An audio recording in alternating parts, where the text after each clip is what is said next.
नमस्कार मित्रों, ज्ञान एक खोज में आपका स्वागत है। हम इसमें चर्चा करते हैं सभी ग्रहों के बारे में और ग्रह गोचर जो परिवर्तन होता है उसका आपके जीवन पर क्या परिवर्तन, क्या प्रभाव होता है।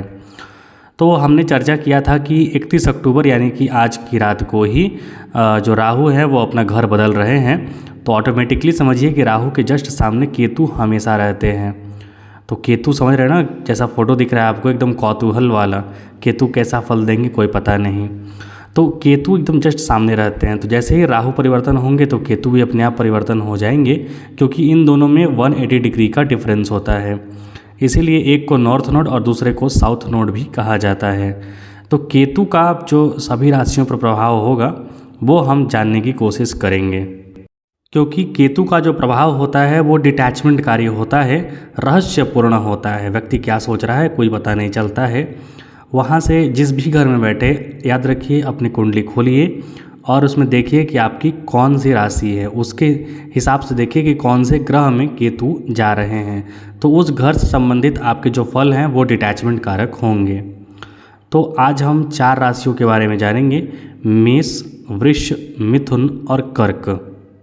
कुंडली खोल के ऐसे देखने की ज़रूरत नहीं है। कुंडली में देखिए चंद्रमा किस घर में बैठे हैं। चंद्रमा यदि 1 नंबर में बैठे हैं तो आपका मेष राशि हुआ, 2 नंबर में बैठे हैं तो वृष राशि हुआ। उसी प्रकार राशियाँ होती हैं। तो आज हम 4 राशि वालों के बारे में जानेंगे। सबसे पहले मेष राशि। याद रखिए मेष राशि के मालिक होते हैं मंगल, और मंगल और केतु का जो संबंध है आपस में बहुत अच्छा नहीं होता है, क्योंकि दोनों अग्निकारक ग्रह माने जाते हैं। अब जो गोचर होगा 31 अक्टूबर से, तो राहु आपके 12वें भाव में चले जाएंगे, जिसकी चर्चा मैंने इस वीडियो सीरीज में कर रखी है, आप प्लेलिस्ट में जाकर देख सकते हैं। तो केतु जो है आपके 6ठे भाव में चले जाएंगे, अभी 7वें भाव में विराजमान थे। तो आपके लिए थोड़ा परेशानी भरा लेकर आए थे, क्योंकि केतु 7वें में दाम्पत्य जीवन और रिलेशन वगैरह में काफ़ी परेशानियां क्रिएट करते हैं। लेकिन जैसे ही वो आपके 6ठे भाव में जाएंगे तो आपको प्रबल शत्रुहंता योग बनाएंगे। अर्थात जिन शत्रुओं से आप थोड़ा परेशान हैं, हैरान परेशान हैं, उनसे आपको निजात मिलेगी, क्योंकि 6 नंबर यानी कि कन्या में केतु जो है वो काफ़ी स्ट्रांग हो जाते हैं और 6ठे भाव में बैठकर वो आपको शत्रुओं से बचाएंगे, उनसे निजात दिलाएंगे और आपको उनसे दूर हटाएंगे। लेकिन एक चीज़ थोड़ा गड़बड़ होगा, वो आपका कार्यक्षेत्र में आप जो आपका व्यवहार है, जो कार्यक्षेत्र में सामने आपका जो साथी मिलेंगे, वहाँ पर आपको खटपट होने के योग बनेंगे। तो वहाँ थोड़ी सावधानी बरतें, अपने परिवार से संबंधित चीज़ों से सावधानी बरतें, क्योंकि केतु 6ठे भाव में जा रहे हैं तो शत्रु आपके कहीं भी बन सकते हैं। शत्रुओं से थोड़ा ज़रूरी नहीं है कि बाहर के शत्रु हों, आपके अंदर के भी शत्रु हो सकते हैं। तो उनसे हमेशा कड़ाई से नहीं, प्यार से भी निपटा जाना चाहिए। आपका विदेश से संबंध बनेगा, क्योंकि राहु आपके 12वें भाव में रहेगा, तो वहाँ पर थोड़ा सावधानी बरतें। रोग, रिपु, ऋण से भी आपको सावधानी बरतने की आवश्यकता है। अब यदि हम वृष राशि के बारे में बात करें तो आपके लिए ये अवसर, ये जो समय है वो बहुत ज़्यादा अनुकूल प्रेम के मामले में नहीं रहने वाला है। आप जो हैं लाभ के मामले में अनुकूल रहेगा। आप यदि कमाना चाहते हैं, पैसे कमाना चाहते हैं, कुछ नया जगह इन्वेस्ट करना चाहते हैं, तो शेयर मार्केट वगैरह में तो बिल्कुल भी इन्वेस्ट ना करें, क्योंकि वहाँ आपके लिए समस्या कारक होगा। यदि याद रखें 3 नवंबर से शुक्र भी यहीं पर आने वाले हैं, मतलब कन्या राशि में ही नीच के हो जाएंगे वो 1 महीने। तो यहाँ थोड़ी परेशानियाँ आपको प्रारंभ में झेलनी पड़ेगी, और हो सकता है आपका प्रेम भी कहीं पर आपको हो जाए, प्रेम संबंध बने। लेकिन वहाँ पर थोड़ी सावधानियाँ बरतनी हैं आपको, क्योंकि प्रारंभ में 3 नवंबर से, अभी तो केतु जा रहे 6 नंबर में, और फिर 3 नवंबर से जो शुक्र हैं वो भी आपके 5वें भाव में ही चले जाएंगे केतु के साथ। तो वहाँ पर आपको प्रारंभ में सावधानियाँ बरतनी हैं, फिर धीरे धीरे आपकी चीज़ें जो हैं लाभप्रद होती चली जाएंगी। संतान योग यदि है, संतान की कामना है, तो वहाँ सतर्कता बरतें, क्योंकि केतु जो है वो गर्भ नष्ट करने का भी क्षमता रखता है और केतु संतान भी देता है। तो याद रखिए यहाँ पर आपको अपने पितरों का आशीर्वाद लेना है। केतु 5वें भाव में बैठे हैं तो संतान से संबंधित जो परेशानियाँ हैं वो आपकी बढ़ेंगी। वहाँ पर आपको सावधानी और सतर्कता बरतना है। भगवान का आशीर्वाद ज़रूर लें, और दोरंगा कुत्ता जो होता है ना, उसको भोजन ज़रूर कराएं। याद रखिए, कुत्ता को घर में पालना नहीं चाहिए, क्योंकि कुत्ता घर में पालने से भगवान उसको उस घर का नैवेद्य स्वीकार नहीं करते हैं।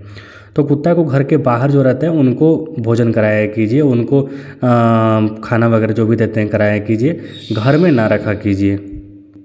घर में गाय ही सर्वश्रेष्ठ होती है, गाय माता को घर में रखा कीजिए यदि पॉसिबल हो तो।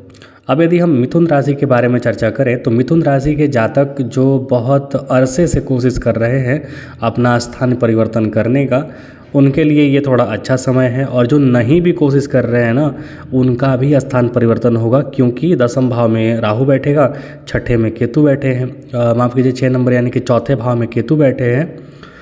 तो चतुर्थ भावों से संबंधित आपके जो फल हैं वो मिलना प्रारंभ हो जाएंगे। आपका जो वर्तमान निवास स्थान है उसमें आपका परिवर्तन होगा, वो आपका जा सकता है, या फिर आप वहाँ से कहीं और जाकर निवास करेंगे। हो सकता है ये आप पढ़ने के लिए कहीं जाएं, मतलब जिस एज के हिसाब से है ना आप उसके हिसाब से हो सकता है। पढ़ने के लिए आप यदि बाहर जाना चाहते हैं तो वो अनुकूल बन रहा है यहाँ पर, क्योंकि केतु यहाँ पर विदेश का योग बना रहे हैं। विदेश मतलब कि परदेश, अपने जन्म स्थान पैतृक स्थान से दूर, ये भारत में भी हो सकता है।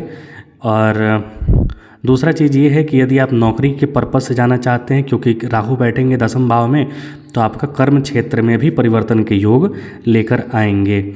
तो मिथुन राशि वालों के लिए जो भी परिवर्तनशील हैं, परिवर्तन करना चाहते हैं अपना स्थान वगैरह में कहीं जाना चाहते हैं, तो उनके लिए ये अच्छा अवसर है, वो परिवर्तन होगा उनके लिए।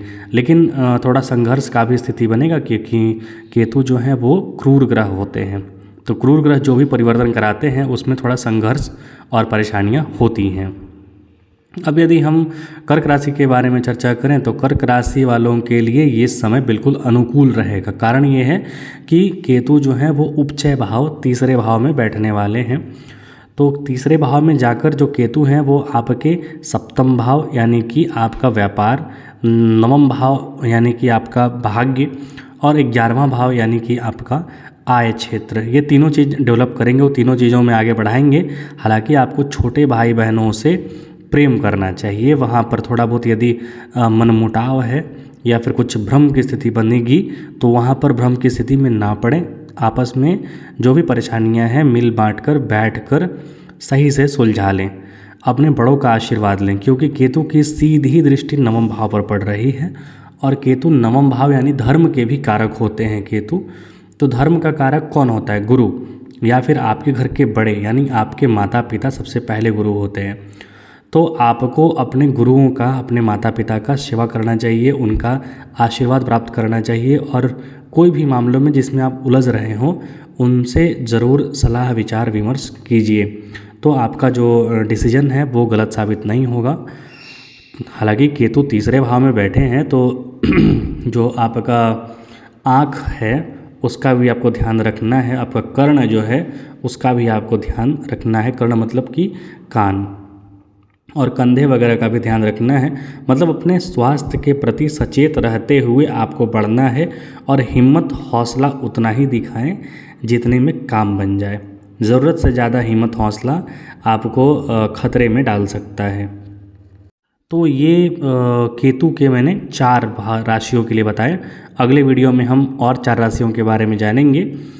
तो आप हमारे चैनल के साथ जुड़े रहिए, अपना आशीर्वाद देते रहिए और आशीर्वाद लेते रहिए। बहुत बहुत धन्यवाद। जय हिंद, जय श्री राम।